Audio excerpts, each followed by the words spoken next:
So welcome students on the Career Management Skills course, SOCS21002. This is a short video that we decided to make on research methods and report expectations. And we're making this video so that you can stop and check back and essentially watch this guidance as many times as you need to. So there'll be two separate parts to the discussion in this video. The first one is simply about research design methods and methodology.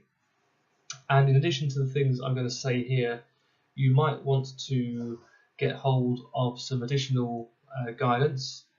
There's obviously lots of material on the internet.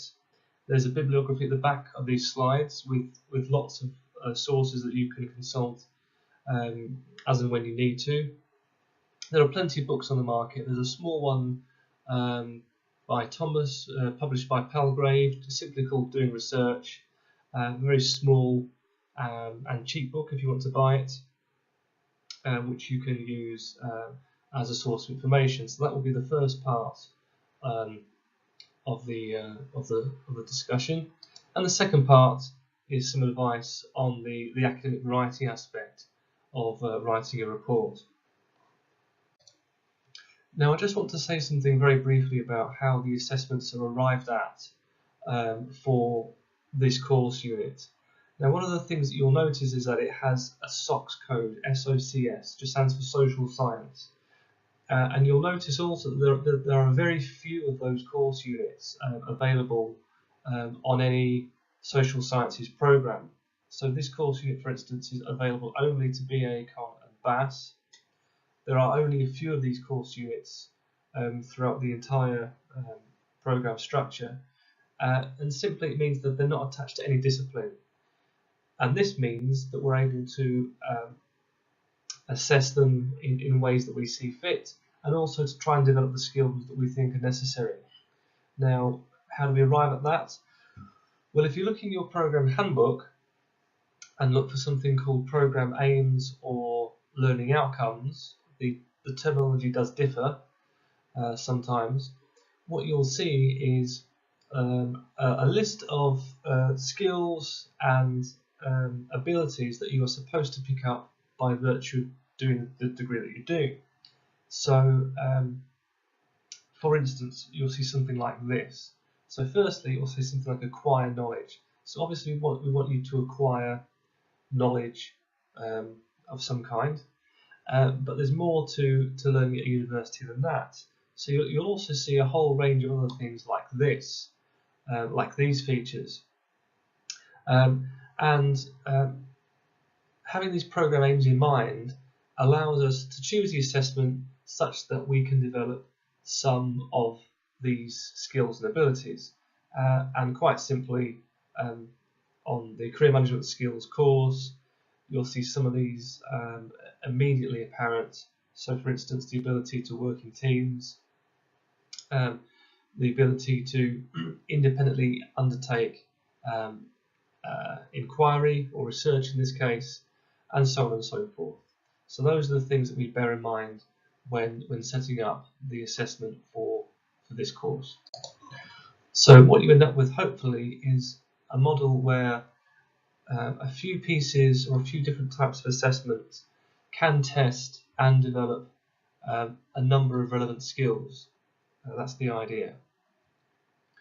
Now, for the BA Econ students, I realise that the vast majority of the students on CMS are BA Econ. Doing research or doing empirical or first-hand research is perhaps not something you'll do a lot of. Perhaps this will be the only opportunity that you get to do this.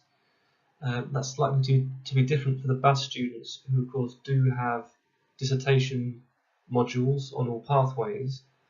So this is something that you can talk with employers about, the idea of doing independent research.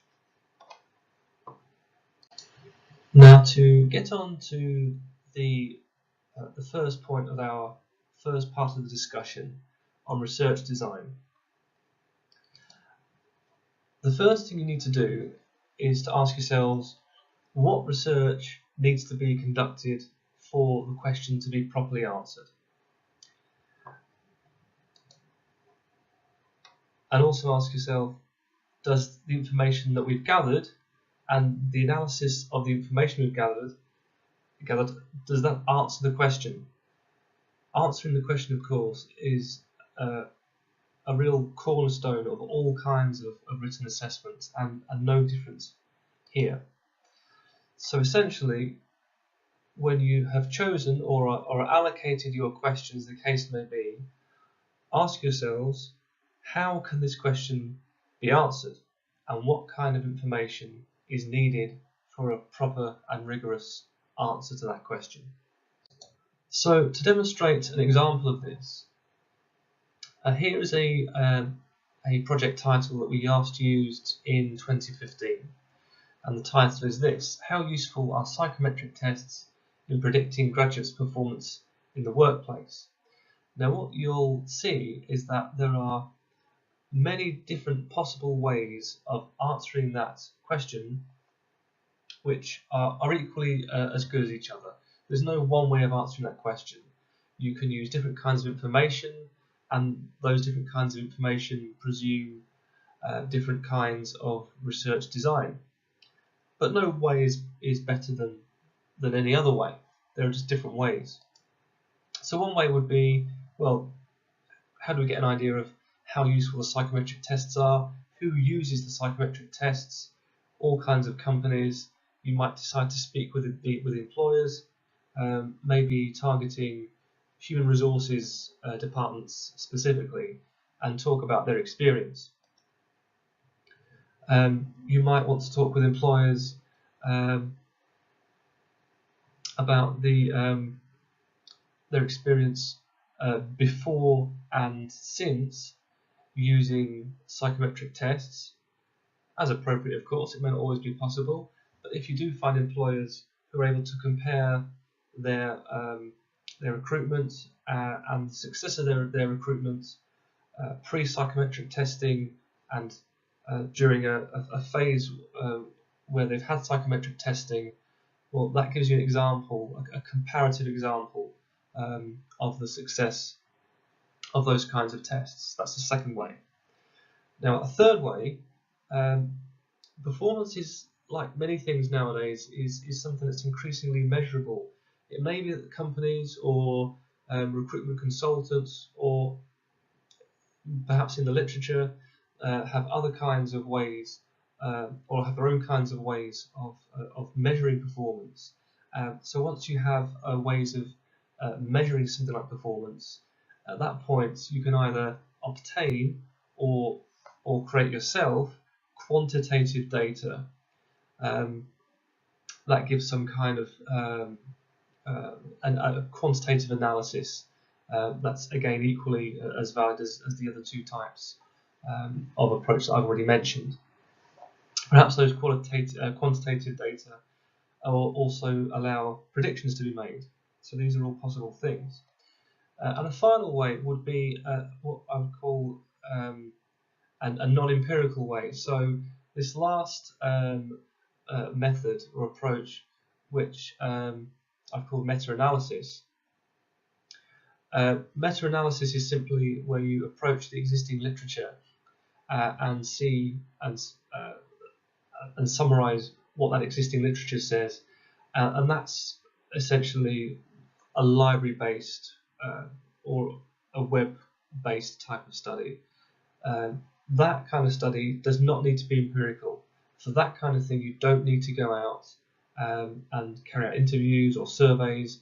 You don't need to make your own information. You can rely on existing information. And I would say for that title, all of those approaches, if done well, will give you good and valid conclusions.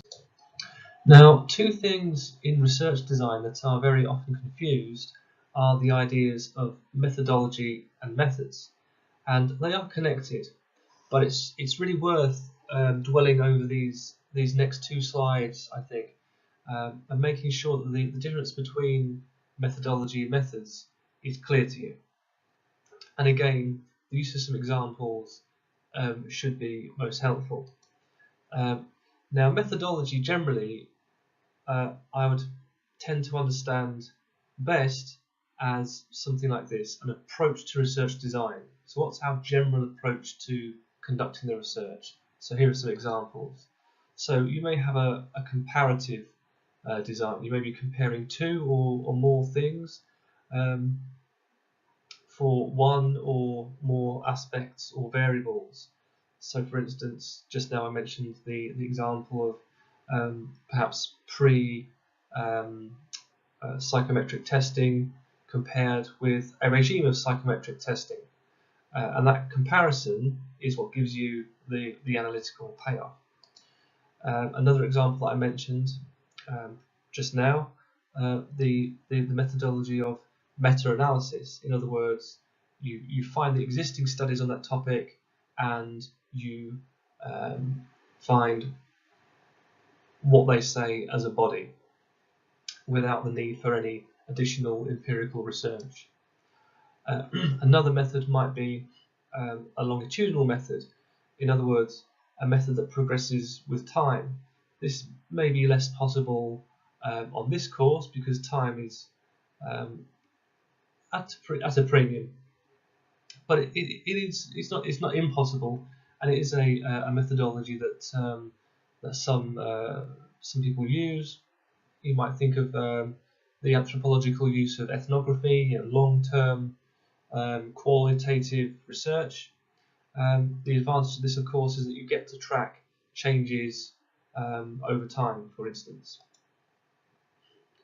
Many of you will have heard of this example, the idea of generating an hypothesis and testing that hypothesis.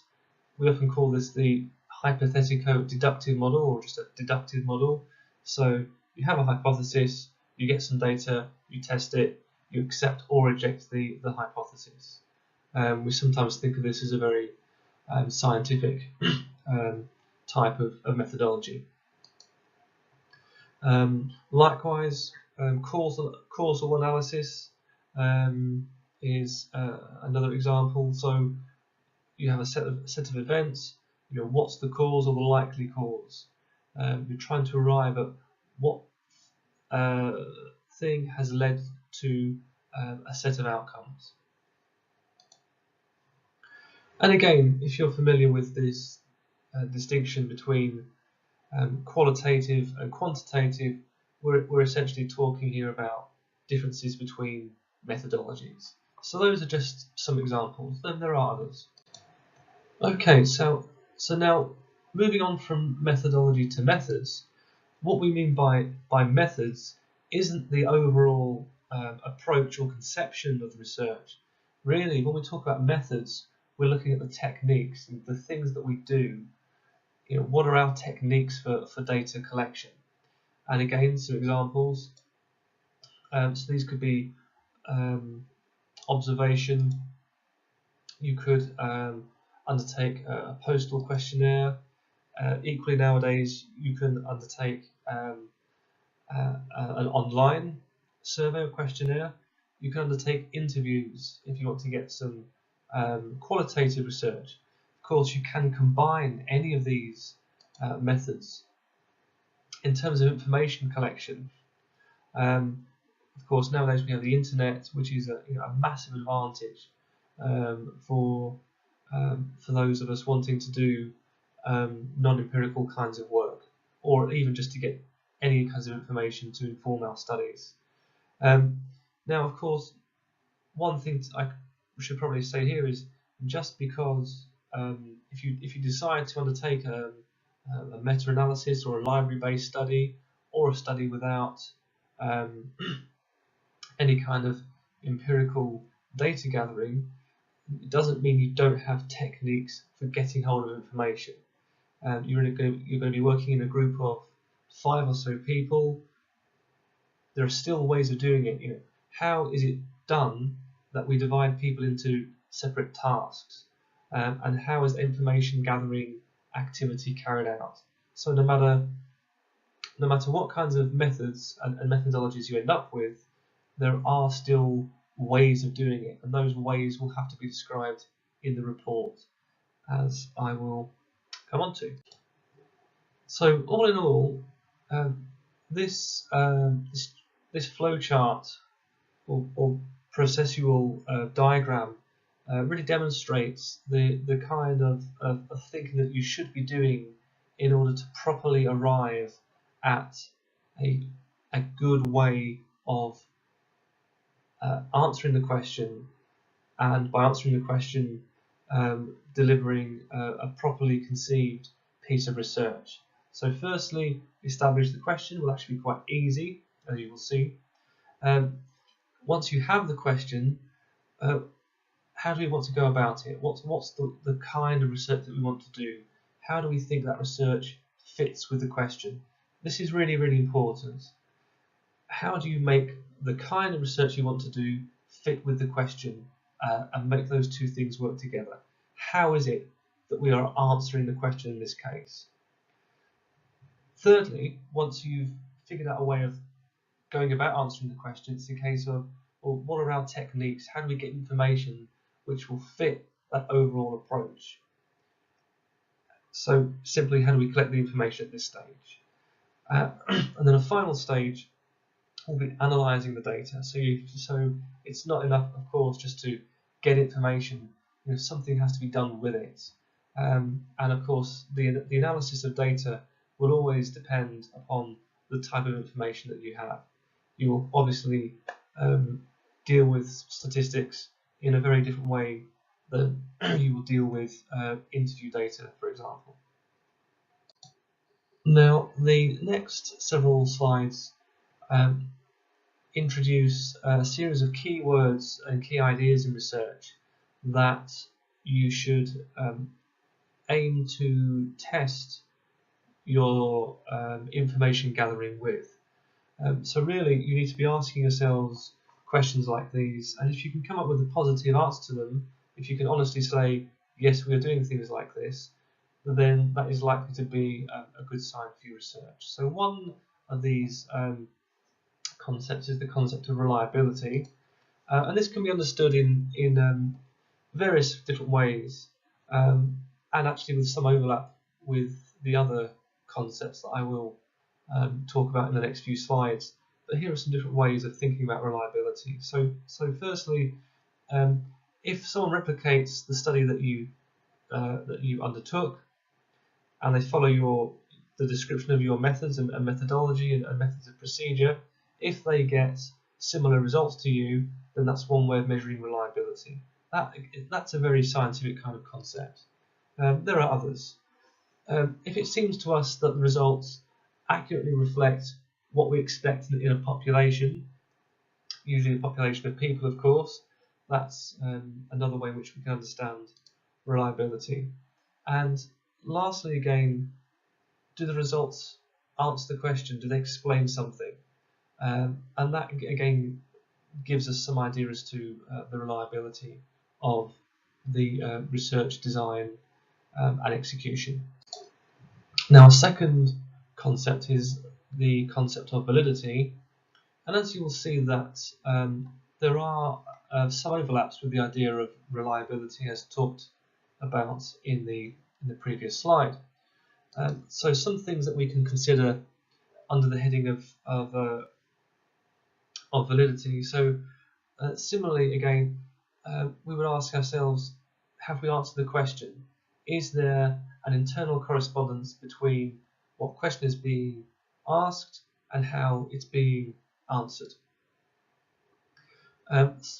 You may have come across the idea of validity with, or in your classes on the statistics, and although there are various different ways of understanding validity, one of them is certainly the idea of a minimum level of responses or respondents required to be able to claim statistical significance. So of course you wouldn't do a survey of 2 people and claim very large things on the basis of that survey. The number required for statistical significance really depends on the scope and ambition of your project. Again, the idea of a representative sample. So it's all very well having a large number, for instance. If there's a large number of respondents, they don't represent the population that you want to study, that in itself is a problem. And thinking about the idea of generalizing your findings. So it's all very well doing a study and analyzing the results and so on and so forth. It can still go wrong at the point at which the team talks about the the ability to generalize from their findings. So it's good, I think, to be quite modest and very, very careful at this point about what your results and analysis enable you to say when talking of other settings and other populations. And again, there's more than just one type of generalization. There's more than just generalization from number. And finally, one of the things that we would say is make sure that your conclusions are supported by the data. Okay, you'll have conclusions of some kind available. Make sure they correspond with the data that are there, that are supposedly there to support them, and don't just put in conclusions for the sake of it. Ask yourself first, rather than the conclusions that you'd like to be there, what conclusions are in fact supported by the material that you have. I should probably add that we have had over the last few years what I would consider some bad errors and oversights on this course from groups whose conclusions have simply been very, very speculative and simply not supported by the data. So keep those two things very, very close, keep those conclusions modest, keep them supported by evidence. So just to reiterate some of those ideas in the previous few slides, a lot of those do count for both quantitative and qualitative types of research, but they have been expressed specifically for qualitative research in slightly different ways. And here is just one set of validity and reliability markers that some qualitative researchers have talked about, in this case by Lincoln and Goober. So these are what they describe as their evaluative criteria for qualitative research. So if you want to take qualitative research, these are some things to look out for according to these two authors. This is very, very widely quoted. So one of them is credibility. So how confident are we that the findings are true? Do they seem true to us? Are they transferable? Do they have some kind of applicability in other contexts? The assumption, of course, being that if they do, that's a good thing. Are they dependable? Again, a criterion very similar to the quantitative research method ideas of reliability and validity. And finally, something that we see as a bit more relevant in qualitative research, this idea of confirmability. Has the researcher been biased or objective in carrying out their research? Really, these are just some different ways of expressing very, very similar ideas. And this is a final category that's of my own, really, which is an important one to bear in mind. Now, it might occur to you that we essentially trust you to go out and carry out research, social research of some kind. How do we know that you've done it? And this is no reflection on you. This is the same for all kinds of researchers. So one thing to bear in mind and think about is, how can we deliver a writing up or a rendering of the research such that we trust that it's been carried out? So this is an important thing. So here are some ideas. So I think the first thing to say, by all means, provide some evidence that research actually has been carried out, and you can't lose by doing that. So for instance, referencing, you need to reference in the report for CMS the same as for any other piece of coursework. So if we see that you have read widely, read carefully and in depth, and have referenced properly, that of course, among other things, is evidence that you have that you've done some work. When it comes to the empirical side of research, if you carry out, for instance, interviews, well, it could be that you transcribe them. In fact, I would certainly recommend that you do. A transcription is simply writing out how the conversation goes. It's rather time-consuming, but it's very good for analysis. And if you can provide, some chunks of transcript or things that your respondents say, then that is likely to be not only very informative and analytically useful, but it also shows that research has been done. It may be nowadays it's very, very easy to digitally record the interviews, and as soon as you digitally record something, you can upload it and save it and make the location of it known to us, the course conveners. If you have an online questionnaire, again, it's very easy to verify that this has taken place. That should be possible by the provision simply of a link to that online questionnaire. And if you have any form of participant agreement form, which we can talk about, it's often a good idea to do this for people that you're meeting in person, to show that they've agreed to take part in the research. Well, if you provide some of those as samples, then we can see that research has been done. So there are all these ways of showing that the research has been done in the way that you claim it has been. Now, a final thing to talk about with regard to the research aspect of the course is research ethics, and this is really, really important.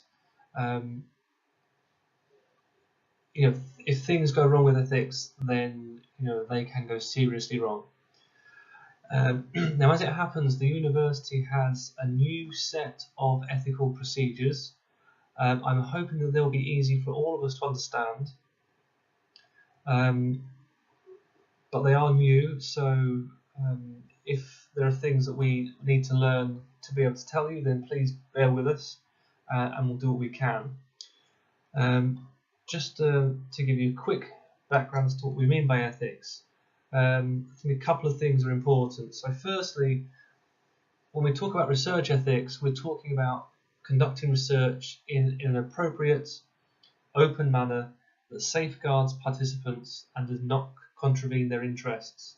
So essentially, looking after the people that agree to work with you on the research.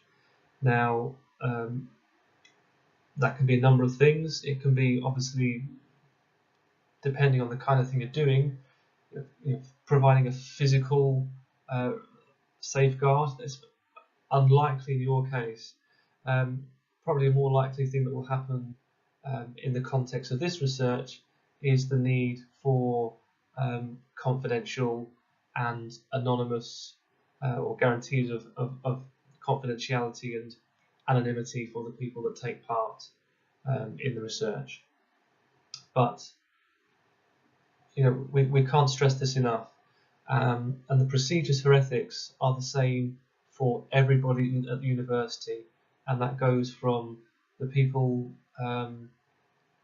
with the massive research grants, or all the way down, to put it that way, to the undergraduate students. Everybody has to work to the same standards of ethics, so it's very, very important. And I'm sure this won't happen to you, but the idea of ethics can also relate to these ideas of falsification or misrepresentation of results. So please let that not be you. But it's really this first point that we're more interested in here. So I won't say too much at this stage to this slide. You'll see a couple of links here, which are links to the new ethical guidance. That's the first link. And there's also a tool which we may use in the class and we'll have to use at some point. The tool is rather good actually. It's a big improvement, and this gives us a very rapid way of telling whether we need to go to an ethical approval committee for your research. I think it's unlikely in most cases, but those are the links you'll need. Those are the links we'll be using. And again, just to reiterate, this is very, very important stuff. And the thing I would say above all, that before you start doing work on your project, you must get ethical approval. Okay, so ethical approval first, then start work on the research. So the earlier we do the one, the earlier you can do the other. So now moving on from research design to the idea of report writing, and the report is a genre of writing, so a type of writing that I suspect that many of you will not have written before. Now please note that a report is not an essay and should not be referred to as such. A report is something really rather different.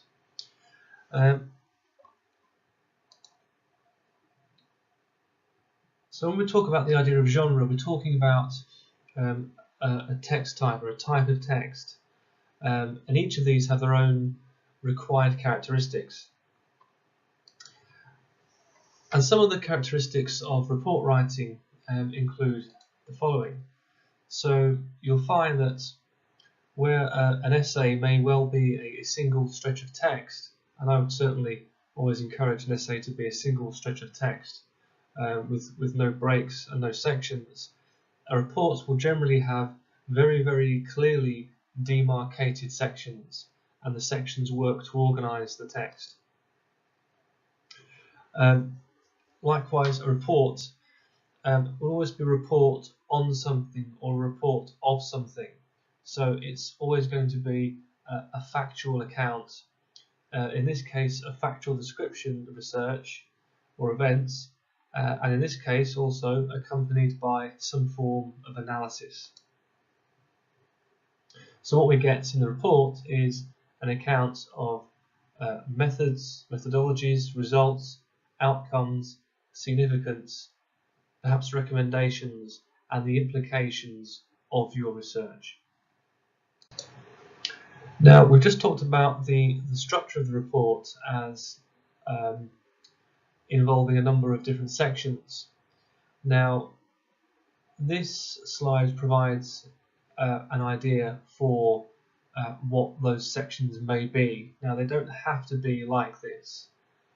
What you're best off doing is to carry out your research and then see what sections most logically are suggested by the nature of research and analysis that you do. However, for academic report purposes, you'll often have something like this. So to begin with, you'll have something called the abstract. Now, it's worth taking a lot of care over this. An abstract is required in the report for the Career Management Skills course.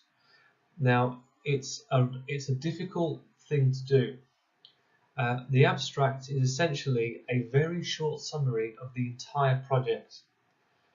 The entire project, including the methodology, the methods, the results, and the conclusions. It's not written like an introduction. It's not written in that future tense that you find in introductions. We will do this, I will do that. Not like that. This is a look back at the entirety of the report. Now, as I say, it's hard to do well. One of the classic problems, in fact, there are two classic mistakes in abstract writing. The first, as I mentioned, is to use will, where it should really be written in rather past tenses than future tenses. And the second thing is to hold back on the conclusions, to not include the conclusions in the abstract. It has to be upfront. Everything has to be there. Now, tip for you, you'll find in many, not all, but many academic journals, there will be an abstract for every research paper. So it's very, very easy using the online journals through the university to find examples of abstracts. And just have a look at some, read a few, see what the authors do. They're very, very short. It might be 1 or 2 sentences per section, you might say, for this report. And that gives you essentially the right length for an abstract. But it has to be a summary of the entire thing. Okay? And I will be especially looking out for this when marking. You might also want to think of the abstract as something similar to an executive summary. So everybody sharpen up your summarizing skills.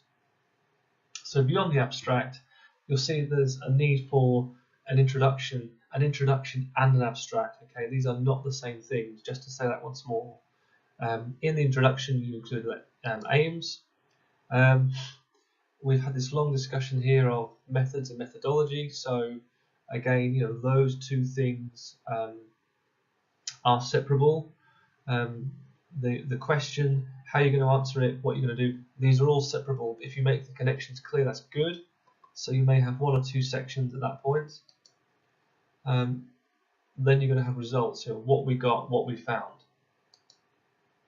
Then there's going to be some kind of analysis or discussion. So separating, here's the material we have, this is what we did, here's what we've got, and then what does it mean? What do we find?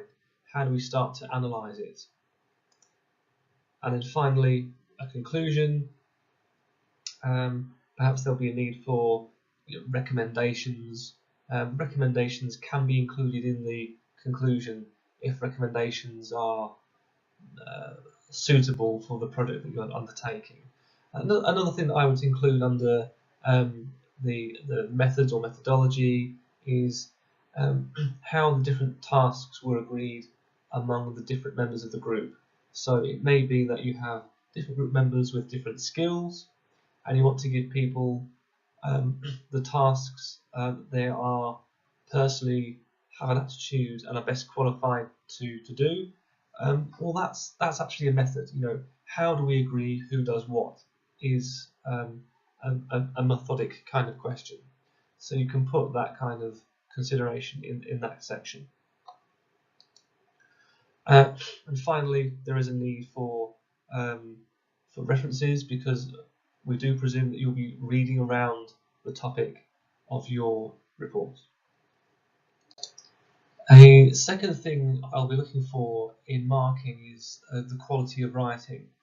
And for those of you who know me a bit and perhaps have taken my first year courses, you'll know that I have a very good eye for this. So be careful.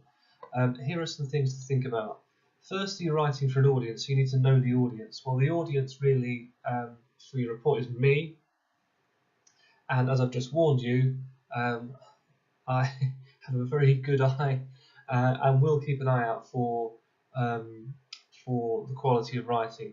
So in the marking, I will spot errors, I can promise you, but of course I will reward good quality writing. Good quality writing, well, what do we mean? Well, there's a few things, a few tips that I can give you. So first, the whole thing needs to make sense. It needs to follow logically. There needs to be a clear progression. If you use the sectioned structure of the report properly, then that logical sense should follow more or less naturally. And if it does, then that's a good thing. but there can't be any jumps. It needs to make some form of cumulative sense. In terms of the style of writing, these are some of the words I like to use. So keep your writing exact, make it clear.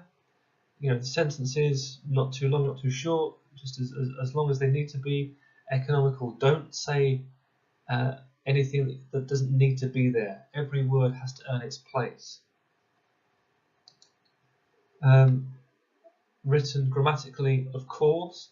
Now, it may be the case that you have in your group one or two people who are particularly good at the finer points of English grammar.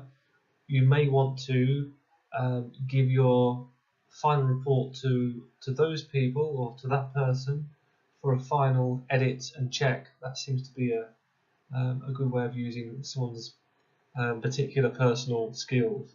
But however you arrive at it, please write grammatically. Also, these kinds of errors can come in. Again, these are all avoidable, so please avoid those kinds of errors and problems where you can. A few more points about writing. I've just mentioned the idea of possibly giving the final report to somebody for editing. So an editing or proofreading job, leave yourself enough time at the end for proper checking. It's really, really worth it. The uniformity of style. Now, what you might find is that there are possibly 5 people in your group. It could be that all of them have responsibility for writing something. What you can find in this kind of situation very easily is that 5 different chunks of writing by 5 different people may end up with 5 different styles. Now, if you do this overall editing job as I recommended, one of the things to look out for at that stage is can we just change things slightly to keep the style uniform? So uniformity of style. Is the whole thing written in one style? If it is, then that will be a plus point. Again, the abstract. I've talked probably for a couple of minutes in the previous slide about the abstract. It is very important. If it's done well, it will be a big feather in your cap, a big plus for you. So I really can't stress enough how important that is. The report, as I mentioned a few slides back, just to reiterate this, is about giving facts, is about giving grounded opinions. You can give opinions, you can give recommendations, you can make generalizations, that's fine, but they have to be grounded in something. There has to be some evidence for it. So, as much as you can, try to operate with that objective social science mindset and demonstrate that in your writing. And in the conclusion, say something interesting. Where does it leave us? What's new? If you end up writing reports in your professional career when you graduate, there's got to be some kind of action or recommendation there. So perhaps think about that for this instance of report writing. So over the years, it seems to have been very tempting to people on CMS to include various kinds of diagrams, boxes, visual aids in their writing. Sometimes these are used well, but sometimes they detract. So if you end up wanting to use visual aids in your report, don't just add them for the sake of it. They have to enable or enhance our understanding of the report in some way. They have to add to the analysis. They can't just be an additional thing that states differently what the words say. So they have to be there for a reason. And they absolutely must not detract from what the text is saying. If I'm looking at some kind of bright graph, as opposed to reading the text where the text actually has the key message, then that's not a good thing. So please be careful with visual aids. Now, in terms of referencing, I've talked about the report being different from an essay, and indeed they are different. Now, just because you're in a position where you can undertake empirical research, that doesn't mean you shouldn't read things. You really need to be reading around the subject and informing your work with proper research through the reading side. So really operate the same standards of referencing here as you would for any essay or any other piece of coursework. The same standards apply. That means reading, using sources, and again, using them properly. What does that mean? Well, using them in depth rather than simply referring to them. And as usual, it doesn't matter what the kind of source is, it needs to be referenced. That means as well as books, as well as academic journal articles, it will include all newspaper articles, other kinds of periodicals, all web pages, and all kinds of non-academic or quasi-academic sources. So everything that you use that's published needs to be referenced. It's up to you as to what style of reference you use. You can use in-text citation or the Harvard method. You can use the footnote or Chicago method. I don't really mind which. Just choose a style and make sure it's done in the same fashion properly all the way through the report. Please also include a references section at the end of the text with a full bibliographic description of every source that has been used. If you have any questions on that, then I'll be very happy to answer them. Just to reiterate the point made a few slides back about teamwork, we want to hear about it. It's a useful and important part of making the whole project successful. And again, to reiterate this, the more reasoned the division of labour between the group members, the better. So as much as you can, give people the things to do that they're good at and explain how and why this happened. And again, this point is worth repeating. Just because it has to do with people rather than the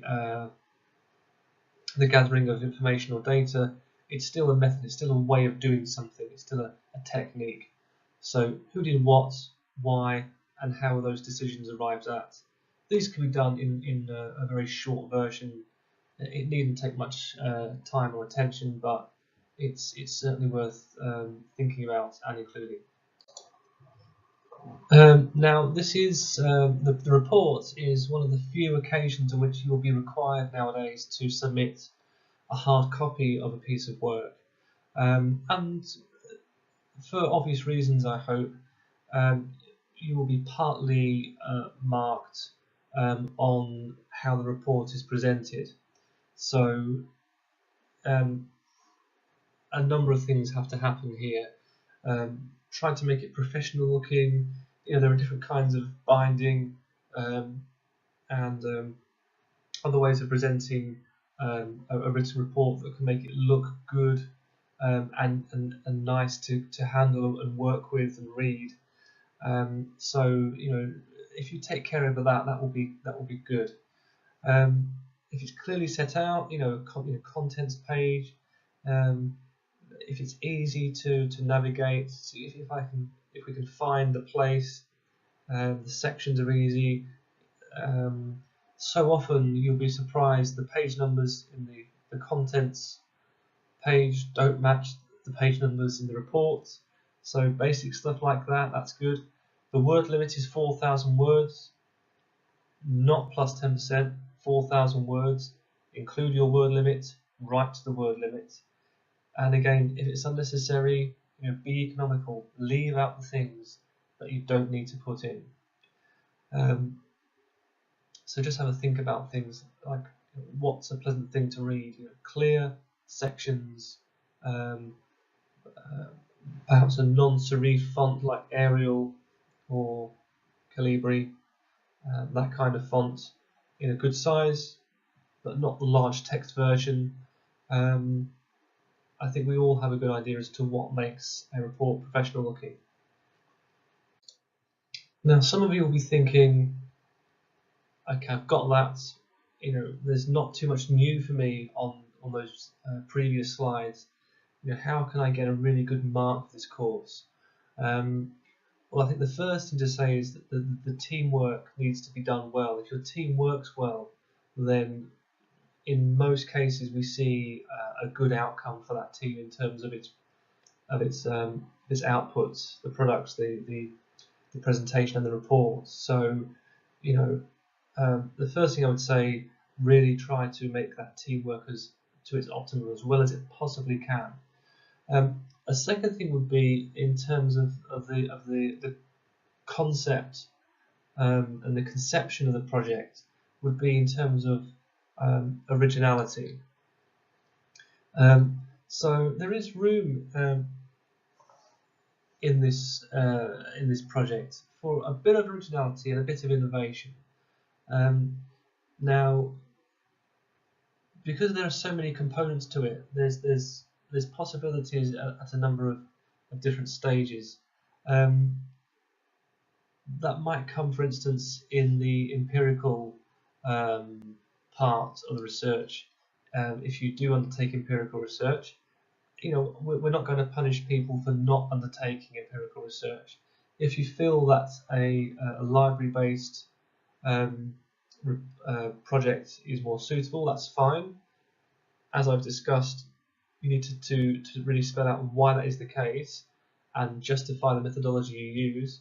But there are still innovative and interesting things you can do even with a library-based project, if it's conceived in a certain way.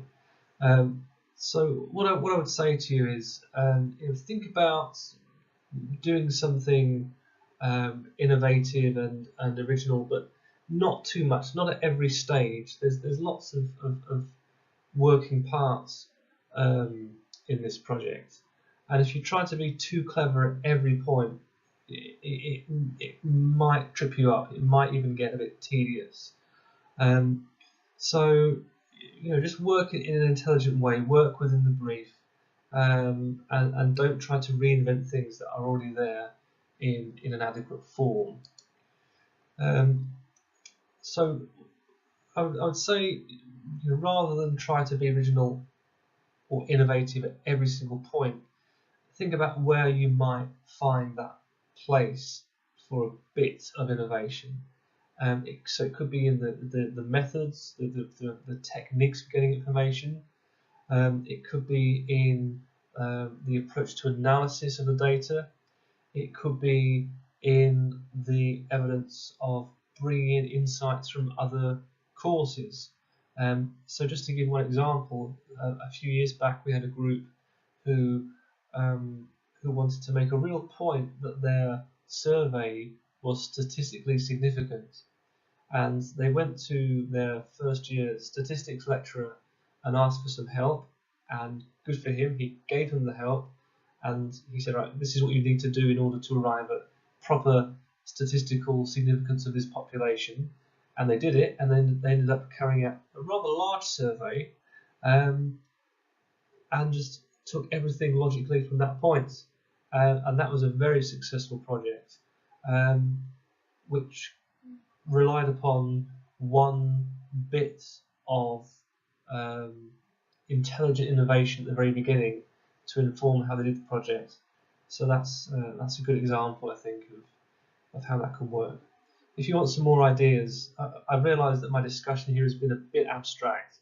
If you want some ideas, then talk with me once you have your project title, and we can perhaps take that up again. So here I'm just simply going to include this guidance, which is in the course unit outline. These are non-negotiable conditions for the submission of your report, so please note these well. So we're near the end. This is the last slide that I will be talking to, and just to give you a very, very brief piece of guidance as to how to or what to include in the presentation. Of course, this entire set of slides has been more oriented to the report, although of course when you get to the presentation you'll be working from the same material that you present in the report, just in a different medium. So of course this whole discussion of research design will be useful in some sense for the presentation as well. So just in terms of the presentation, well, what to include? Well, include how you did it and include the conclusions you drew and what it means. What's the payoff? So include both of those things in the presentation. It may be that you discuss the findings and the conclusions more than the methods and methodology. That's okay. And bear in mind that you have a lot more depth available to you in the report, which is 4,000 words, than you will in a 15-minute presentation. You cannot go into the same depth in the presentation as in the report. Think of these things as presenting, yes, the same material, but in a very, very different way. And I would really encourage you to remember that there's definitely a performance kind of aspect to the presentation. So some kind of performance, as it were, and again some kind of originality. Remember that it's easy to lose an audience when presenting. I'll be happy to answer any questions about that in person or to give you some advice if you want to come and see me. That's more or less it. The remaining slides are references and information that you can use and cross-reference, largely in terms of research design. One thing I will say, actually, just note that the library nowadays runs some very good sessions on some of the things that I've talked about in this set of slides.